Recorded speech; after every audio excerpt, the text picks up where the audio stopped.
Assalamualaikum warahmatullahi wabarakatuh. Nama saya Muhammad Sadam Pradana. Di sini saya akan mempresentasikan tentang analisa data berkala dengan metode least square atau kuadrat kecil. Bab 1 pendahuluan. Latar belakang. Metode statistik merupakan bidang pengetahuan yang mengalami pertumbuhan pesat. Metodenya berkembang sejajar dengan penemuan-penemuan penting oleh para ahli matematis dan statisi guna menjawab persoalan-persoalan yang dianjurkan oleh para penyelidik ilmiah. Selain daripada ilmu hayat sendiri, ilmu pengetahuan tersebut boleh dikatakan telah mempengaruhi setiap aspek kehidupan manusia modern. Ilmu pengetahuan tersebut sudah meliputi segala metode guna mengumpulkan, mengolah, menyajikan, dan menganalisa data kuantitatif secara deskriptif. Croxton dan Cowden berpendapat bahwa metode statistik terlalu memberi tekanan pada teknik mengumpulkan, mengolah, menyajikan, menganalisa data kuantitatif secara deskriptif agar dapat memberi gambaran yang teratur tentang suatu peristiwa. Karena itu, metode demikian seringkali dinamakan metode statistik deskriptif atau deskriptif statistik. Semakin sering kita mempelajari tentang statistik deskriptif, maka semakin banyak pula pertanyaan tentang apa itu statistik deskriptif dan yang terkandung di dalamnya, serta apa saja yang perlu diketahui dalam mempelajari statistik. Dalam kesempatan ini, makalah saya akan sedikit menjelaskan tentang analisa deret berkala dengan metode least square. Tujuan penulisan makalah ini yaitu mengkaji dan menganalisis data dengan menggunakan analisis deret berkala dengan metode least square.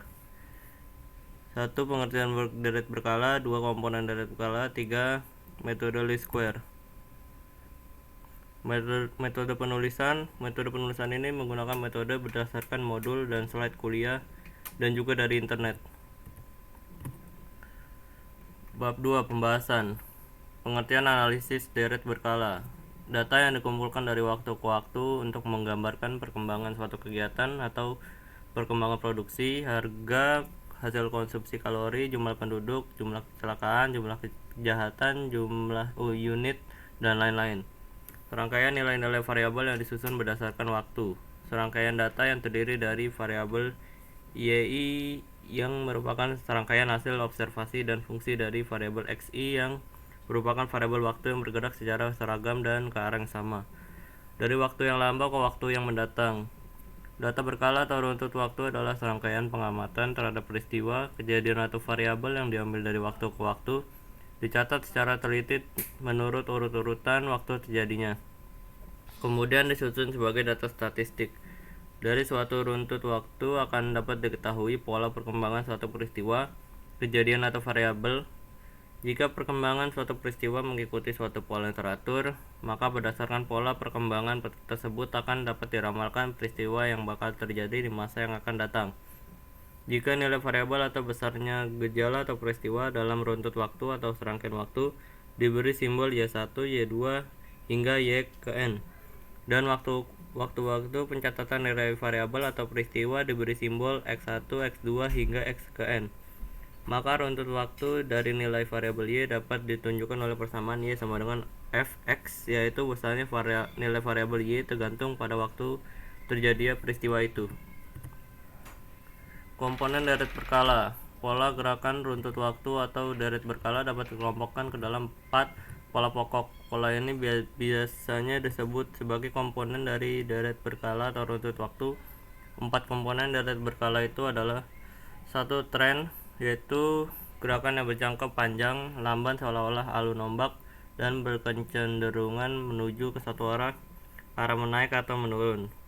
2. Variasi musim, yaitu ayunan sekitar tren yang bersifat musiman serta kurang lebih teratur.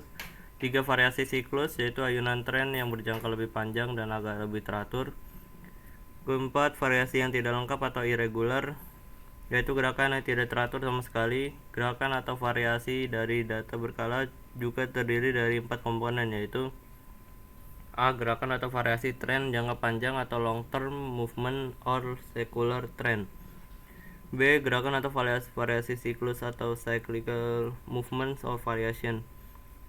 Yang C. Gerakan atau variasi musim atau seasonal movements or variation. D. Gerakan atau variasi yang tidak teratur atau irregular or random movements. Ciri-ciri tren sekuler. Tren atau tren sekuler ini ialah gerakan dalam deret berkala yang berjangka panjang, lamban, dan berkecenderungan menuju ke satu arah menaik atau menurun. Umumnya meliputi gerakan yang lamanya 10 tahun atau lebih. Tren sekuler dapat disajikan dalam bentuk persamaan tren, baik persamaan linear maupun persamaan non-linear. Gambar atau grafik yang dikenal dengan garis atau kurva tren, baik garis lurus maupun garis melengkung. Tren juga sangat berguna untuk membuat ramalan yang sangat diperlukan bagi perencanaan. Misalnya, 1. Menggambarkan hasil konsumsi kalori, 2. Jumlah peserta KB, 3. Perkembangan produksi harga, 4. Volume konsumsi kalori dari waktu ke waktu, dan lain-lain. Tren digunakan dalam melakukan peramalan atau forecasting. Metode yang biasanya dipakai antara lain adalah metode semi-average dan metode least square.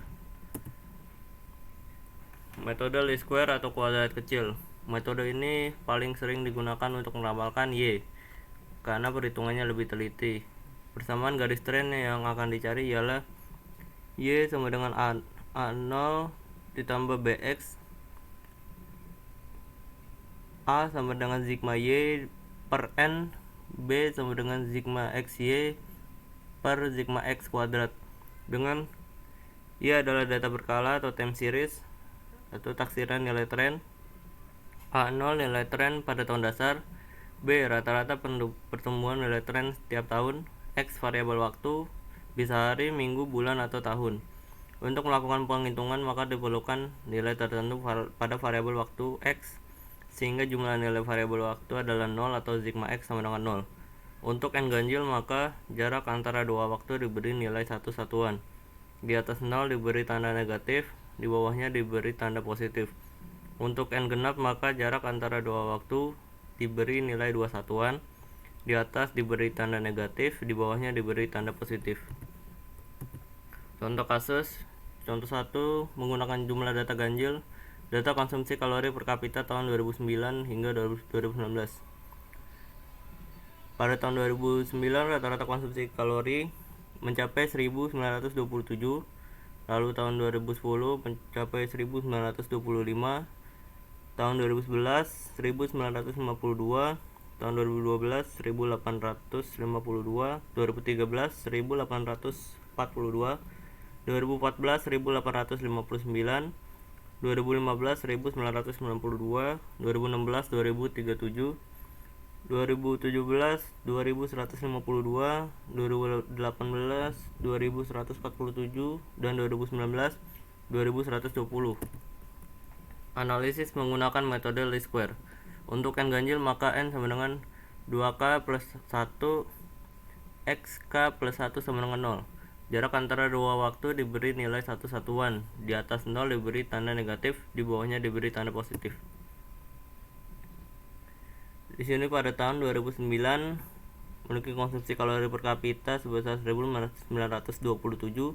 dengan X minima X kuadratnya 25 dan X ya hasil perkalian dari konsumsi dengan nilai X sebesar minus 9.635. Pada tahun 2010 konsumsi mencapai 1925 dengan X minus 4 dan X kuadrat 16, XY minus 7.700. 2011 konsumsi 1952, X min 3, X kuadrat 9, XY minus 5.856. 2012 1852, X nya minus 2, X kuadrat 4, XY minus 3.704. 2013 1842, X min 1, X kuadrat 1, XY minus 1842. 2014 1859, X0, X kuadrat 0, XY 0. 2015 1992, X1, X kuadrat 1, XY 1992. 2016 2037, X2, X kuadrat 4, XY 4074. 2017 2152, X 3 X kuadrat 9 X 6456 2018 2147 X 4 X kuadrat 16 X 8588 2019 2120 X 5 X kuadrat 25 dan X 1060. Didapatkan total konsumsi kalori per kapita yaitu 21.805 dan X0 X kuadrat 110 dan XY 2973. Mencari nilai A dan B. Y sama dengan A0 plus BX. A sama dengan sigma Y per N, lalu B sigma YX per sigma X kuadrat dengan Y data berkala. A0 nilai tren pada tahun dasar, rata-rata pertumbuhan nilai tren tiap tahun. X variabel waktu, hari, minggu, bulan, atau tahun.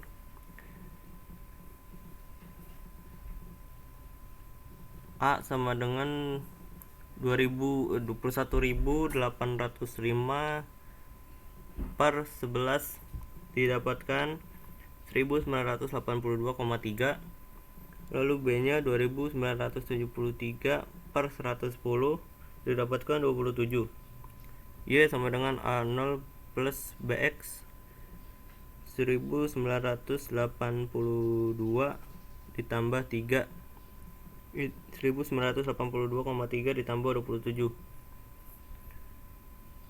didapatkan pada tahun 2014 1982,3, 2009 1847,3, 2010 1874,3, 2011 1901,3, 2012 1928,3, 2013 didapatkan 1955,3, dan 2015 didapatkan 2009,3, 2016 2036,3, 2017 2063,3, 2018 2090,3, 2019 2117,3. Lalu soalnya jumlah konsumsi kalori per kapita pada tahun 2020 adalah Y sama dengan A0 plus BX sama dengan 1982,3 plus 27 kali X, X nya 6 didapatkan 2144,3. Ini adalah grafik konsumsi kalori per kapita untuk data ganjil. Contoh 2, jumlah data genap. Data konsumsi kalori per kapita tahun 2009 hingga 2018.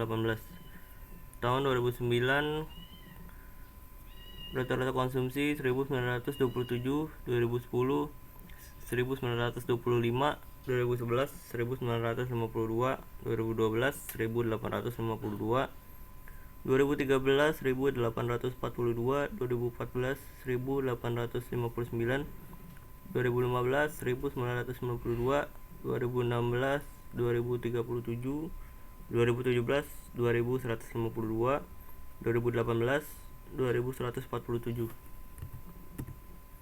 Analisis menggunakan metode least square. Untuk n genap maka n sama dengan 2k x 1/2 k di k plus k plus 1 sama dengan 0.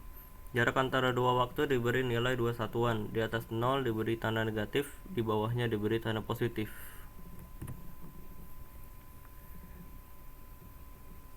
Tahun 2009 X sama dengan minus 9, X kuadrat 81, dan XY minus 17.343. 2010 X sama dengan minus 7, X kuadrat 49, dan XY minus 13.475. Tahun 2011 X sama dengan minus 5, X kuadrat 25, dan XY minus 9,76. 2012 X sama dengan minus 3, X kuadrat sama dengan 9, dan X sama dengan minus 5.556. 2013 X sama dengan minus 1, X kuadrat sama dengan 1, lalu XY sama dengan minus 1842. 2014 X sama dengan 1, X kuadrat 1, dan XY 1859. 2015 X sama dengan 3, X kuadrat sama dengan 9, dan XY sama dengan 5976. 2016 X sama dengan 5, X kuadrat sama dengan 25, dan XY sama dengan 10.185. 2017 X sama dengan 7, X kuadrat sama dengan 49, dan XY sama dengan 15.064. 2018 X sama dengan 9, X kuadrat sama dengan 81, dan XY sama dengan 19.323. Dan didapatkan total sebesar untuk X kuadrat 330 dan XY 14.191. Mencari nilai A dan B. A sama dengan 17.843 per 10 didapatkan 1784,3. B 14.191 per 330 didapatkan hasil 43. Y sama dengan A0 plus BX didapatkan 1784,3 plus 43 didapatkan 1827,3.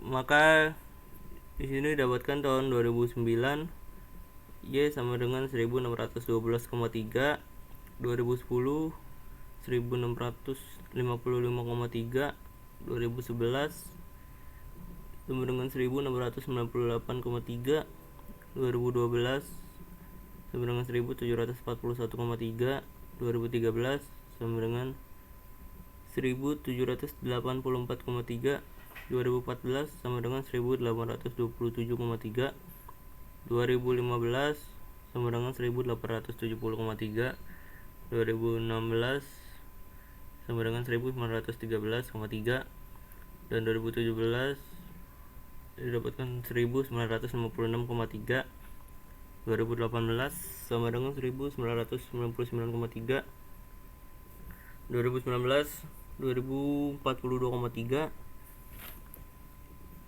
dan 2020 2135,3 dengan total 22.235,6.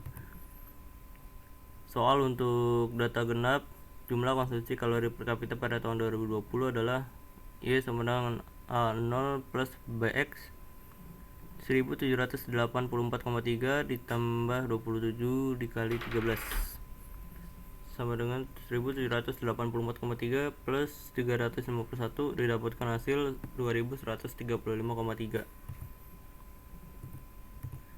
Dan ini adalah grafik dari konsumsi kalori per kapita untuk data genap.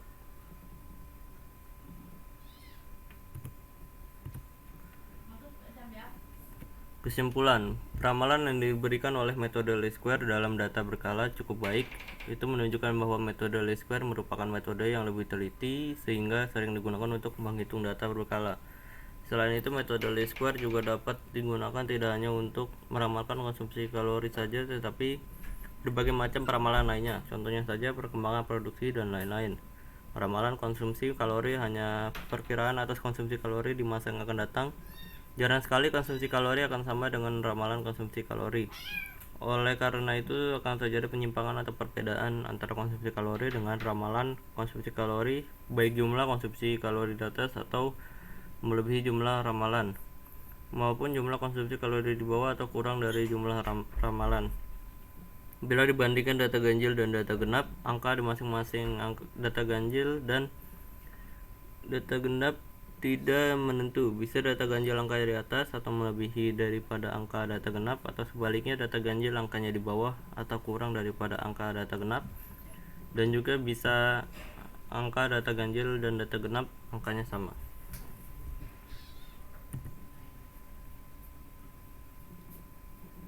Sekian presentasi saya. Assalamualaikum warahmatullahi wabarakatuh.